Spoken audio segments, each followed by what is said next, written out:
for Alpha Gamma Pi, and I'm Holly, I'm one of the members, and this is Jenny, she's our secretary. And we're going to be talking about letters of recommendation, what to do, who to go to, and what you need in order to pull the very best. So the first thing that you need to do to ask for a letter of recommendation is make sure that you give your person plenty of time. Professors, employers, and things like that, they're busy, and so they need at least 2 weeks in advance.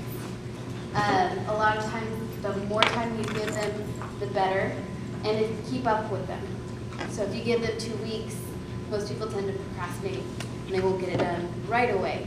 So just keep up with them, say, hey, how's it going? Did you need any more information?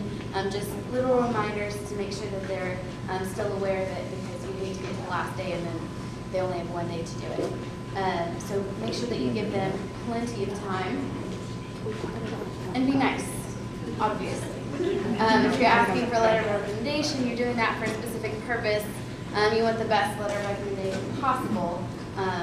So it would be very wonderful if you're dogging them and just hounding them. So be nice and courteous, and make sure that you speak with them directly.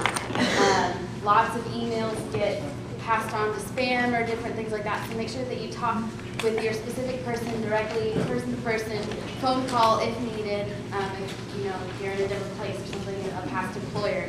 And you want to talk to them specifically about the due date. You want to make sure that they know exactly when it's needed. If it's due on Friday, you may want to tell them it's due on Wednesday to make sure that you have enough time to get it in, depending on how it gets submitted. They may submit it themselves or through you or something like that. But make sure that's a big thing. You may also want to ask multiple people for the same letter of recommendation, and then use the best one. When you're in college, you may want to ask all of your professors for a letter of recommendation, for transfer or something like that, so that you have it on hand.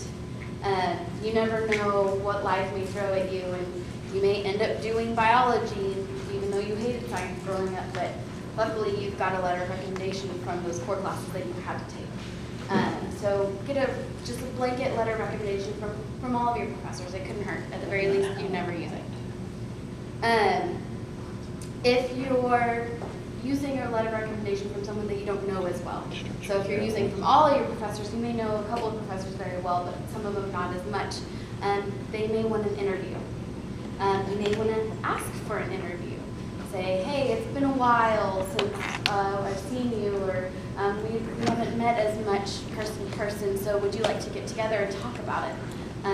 We'll talk about what you bring to them in a few minutes, but that personal contact, especially if you're in large classes of a couple hundred people, they may recognize you but not necessarily your name or your person with the work that you've done. So it's a great way to tie everything together, who you are with what you've done. You may want to jog their memory about different projects and things that you've done, but that personal contact is also a great idea. Okay, so a thing that we do at Austin Community College is we have this checklist of the things that you should provide someone who's writing a recommendation letter for you. If you look in your little brochure, it's on the right-hand side of the page. I also have full-size copies to leave out for you, so you can take them back to your chapters and copy them as needed. You want to make sure that when you approach a professor, advisor, or employer, you should be ready with this packet of information. You can also find the checklist on our alumni website, and I'll also share it with the other alumni so that they can send it to you after this is over.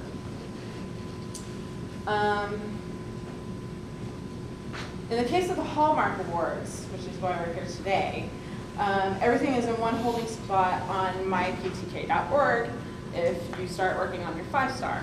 So that is an excellent starting place to begin work on gathering the information that you need to give to whoever is going to write your letter of recommendation. You'll want to print a copy of the criteria needed for those specific awards. so that they know how to gear your letters. Like, say you did some other items in another society, you might not want to include these because they might not meet the purpose of the criteria for these particular awards. So you want to be aware of that. You also want to know if the letters are submitted in hard copy or electronically. If it's electronically and as well as hard copy, always ask to see the letter beforehand. You want to read it. You want to make sure there's no typos, sentence structure is good, and that it actually talks about you the way that you need it. Yes, you have a question? Is it all right to ask permission to edit the letter?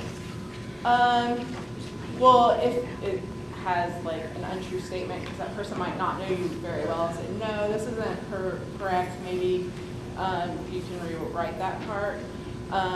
If there's grammar errors or missing periods or capitalizations, I think you should be free to be able to say, can you fix this for me?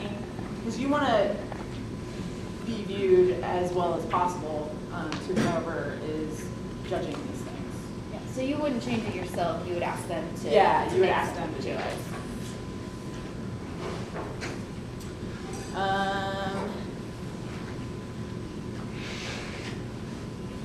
Also, if it is submitted electronically and the person is having problems submitting it, you want to have a phone number or an email ready to go in case they do have problems. So you have somebody to contact and get them help to get that letter to where it needs to go.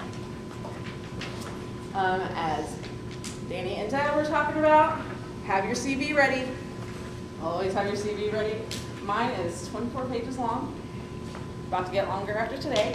And I'm currently applying to grad school, and I have a 4-page CV that is just for the last few years since I got my bachelor's. So I've totally cut out the first half of my Phi Theta Kappa stuff because I've been around so long. But it is what they really need to see, what has been going on in the last few years since I graduated, and what I have accomplished since then. So CV, keep it geared towards what you want to get out of this letter. Also, you might want to include a short biography.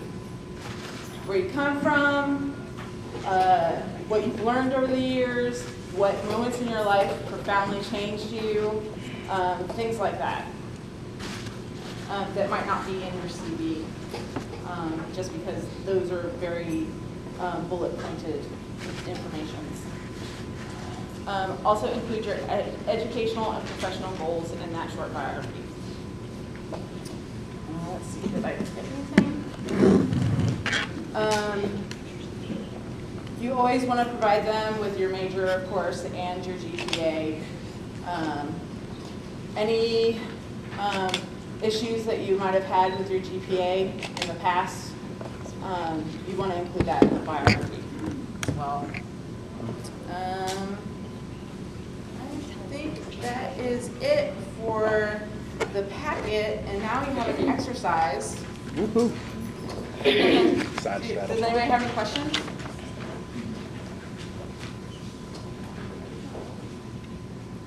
Am I doing this? Okay. All right, go ahead.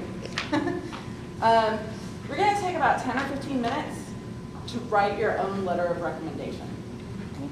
We would like you to do it in the third person, because the harder it is for you to write, you know how hard it is for somebody else writing about you. Because you know everything about you. So we're just going to take a few minutes and do that. There's no real, get up and talk in front of anybody afterwards. We just want to go around and see like how you're kind of sorting out this information. You need to know what this letter is going to be for. Is it for a Hallmark Award? Is it for a scholarship? Is it for admissions to a university? And tell us why you deserve to get this award, scholarship, or admission. And again, I know it's hard, third person, please. Include information that you would put in your letter of recommendation packet. You can also fill in the little brochure and maybe get a jump start on what you'll need to write that letter.